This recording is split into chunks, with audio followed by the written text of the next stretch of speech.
Happy New Year, guys. If you're watching this, you probably have one major goal for 2026. You want to shoot better weddings, you want to book higher paid clients, and, this is the big one, you want to finally stop stressing about whether your gear is good enough. And today, I'm opening up my bag to show you exactly what I'm going to be carrying for the 2026 wedding season. Now, I'm not just going to show you the specs. I'm going to break down the cameras that pay the bills, the lenses that stay on the camera bodies for 85% of most wedding days, and a brand new addition to my wide angle setup that saved me in some of the tightest registry offices I have ever worked in. Plus, I'm going to show you the one secret weapon that I think every single wedding photographer needs to buy this year if they want to stand out from the crowd. It's not a traditional lens, it's not a flash, but it's completely changed the value that I can offer my couples without adding any extra stress to my workflow. So keep watching for that. We've got a lot to get through in this one. From the golden combo to the retro flash trend that's taken over Instagram. So make sure you stick around to the end. But first, do me a huge favour. Hit that subscribe button. I've got some massive videos coming up, including a potential upgrade to my main camera bodies that I'm currently considering. Right, let's dive into the bag.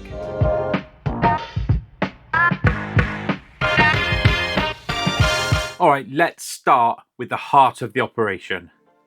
For the start of 2026, I'm still going to be rocking my dual A7 IVs.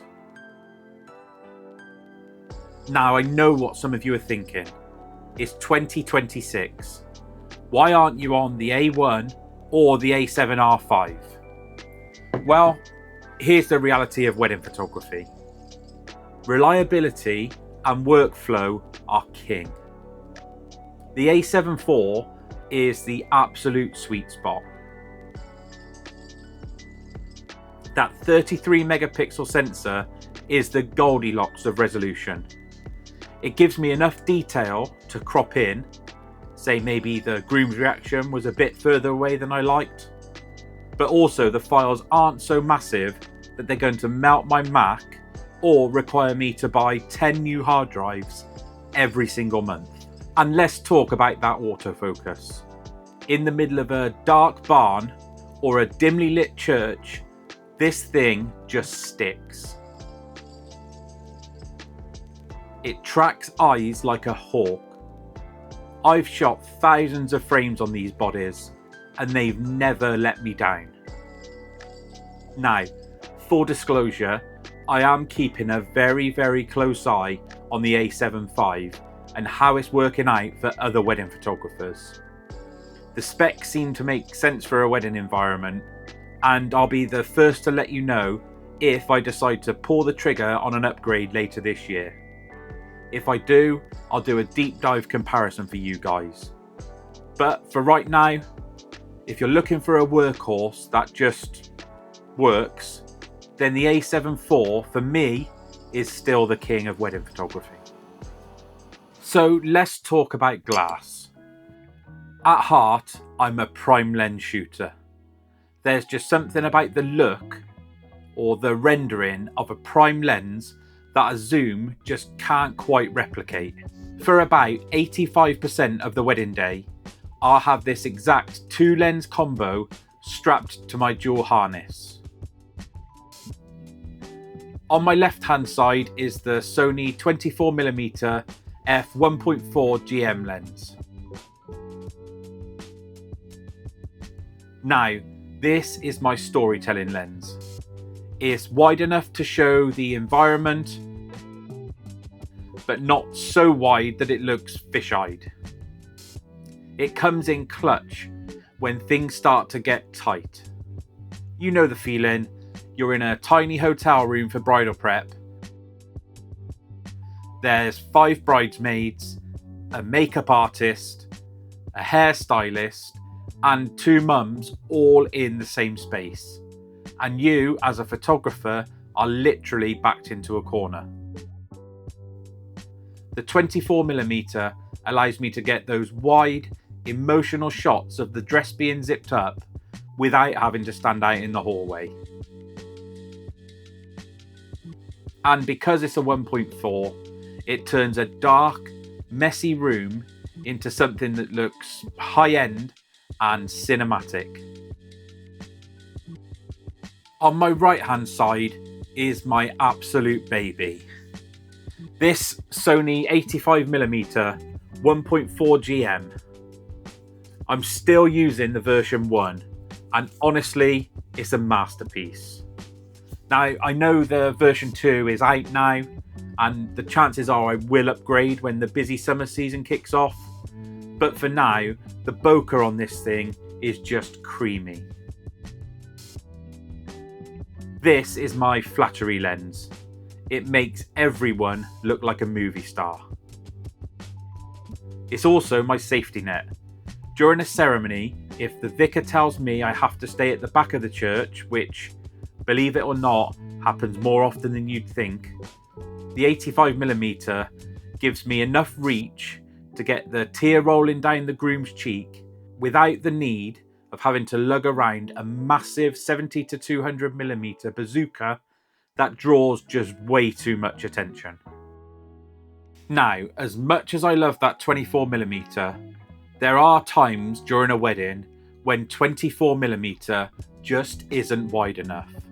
And that is why I always carry my Tamron 17 to 28 f2.8. This lens is a specialised tool for me. I pull it out specifically for those impossible ceremony rooms. I'm sure you've all experienced them. The registry offices that are basically a small rectangle with 60 guests packed in. If I'm standing at the front and I need to get in the entire front row and the couple in one frame, 24mm just won't cut it. At 17mm, I can see everything. I also like to use this lens for my establishing shots. Before the guests arrive, I'll do a sweep of the ceremony room and the reception decor. Using this at 17mm makes the venue look grand, spacious, and expensive.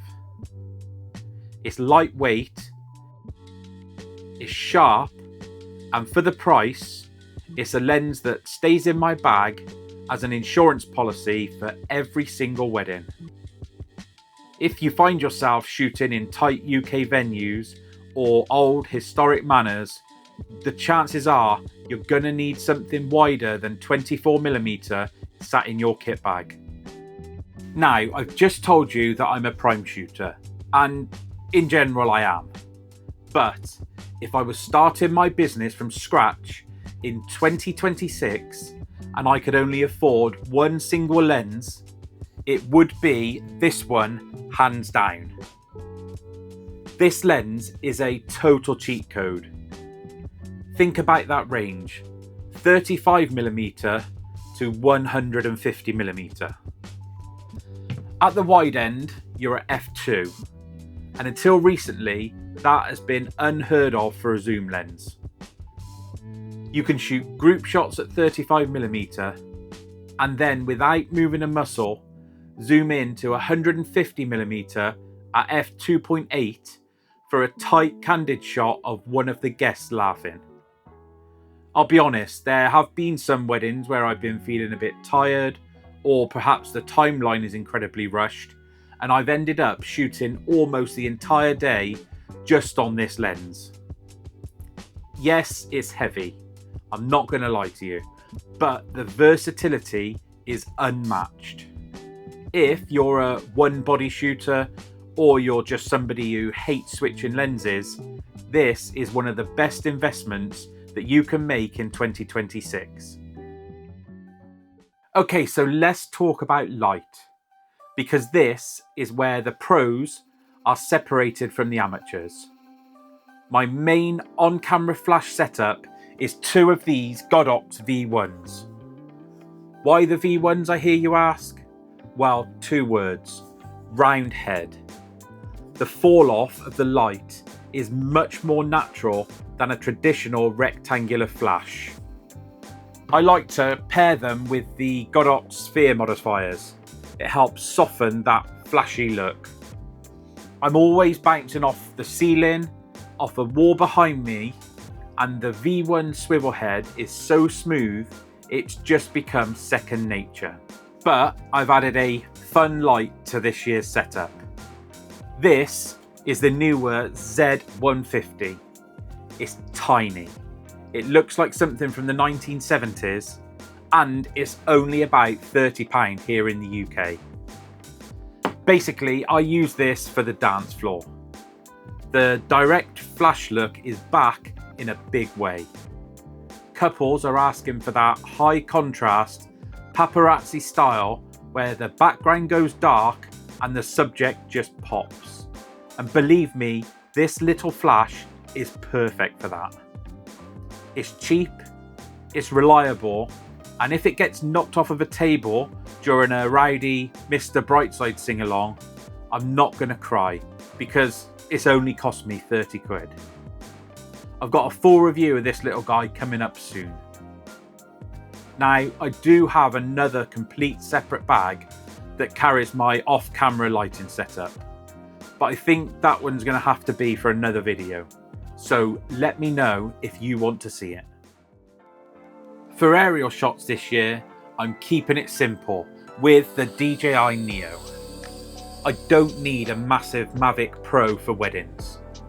I'm usually just looking for a 10-second establishing shot of a manor house or wedding venue, or a quick top-down shot of the guests during the drink reception. The Neo is so small I can fit it into my jacket pocket, yet it adds that big production feel to a gallery with very little effort.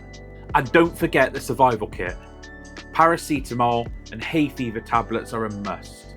You'll be the hero of the day when a bridesmaid has a headache or the groom is sneezing during the photos. And don't forget those protein bars, because wedding hunger is real. Often you won't eat from 8 AM till 6 PM, and these bars can just keep you going. Last up is a power bank. I keep my shot list and the timeline on my phone. If that phone dies, the day gets 10 times harder. So always carry yourself a battery pack and make sure you have a backup. Okay, so here is the secret weapon I was telling you about. It is the DJI Osmo Pocket 3. Now, I know this isn't a new bit of tech, and it's likely that the Pocket 4 will be released sometime in 2026. But for now, this one and what it can do are absolutely unbelievable. I mount this on the hot shoe of my camera, and whilst I'm taking photos, this little camera is recording 4K stabilized video. But why? Well, because in 2026, social media is everything. This little camera allows me to offer a form of hybrid coverage. Whilst the couple are waiting for me to edit their wedding photos, I can send them a 60-second behind-the-scenes reel or a POV highlight film for their Instagram or TikTok. Now, I'm not a videographer, but I am a photographer who likes to provide a little bit of extra value. And this little device has allowed me to increase my package prices because I'm delivering something that a lot of my competitors aren't. This is a total game changer for you, your marketing, and your social media strategy. And I think every photographer in 2026 should have one. So that is the 2026 wedding photography bag. It's a mix of high-end Sony primes, that cheat code Tamron zoom, and some fun retro tech. And not forgetting that secret weapon that will help you level up your wedding photography game in 2026. Everything that I've mentioned in this video is linked in the description below. Now bear in mind, those are affiliate links and they really help me to keep this channel going. So thank you if you're able to use them. Now, I want to hear from you. What's the one piece of gear that you're adding to your wedding photography bag this year? Are you going to pull the trigger on the Pocket 3 or maybe go for that £30 retro flash? Let me know in the comments, and whilst you're there, hit that like button. So, Happy New Year guys. Let's all go out there and crush that 2026 season. And I'll see you all in the next one.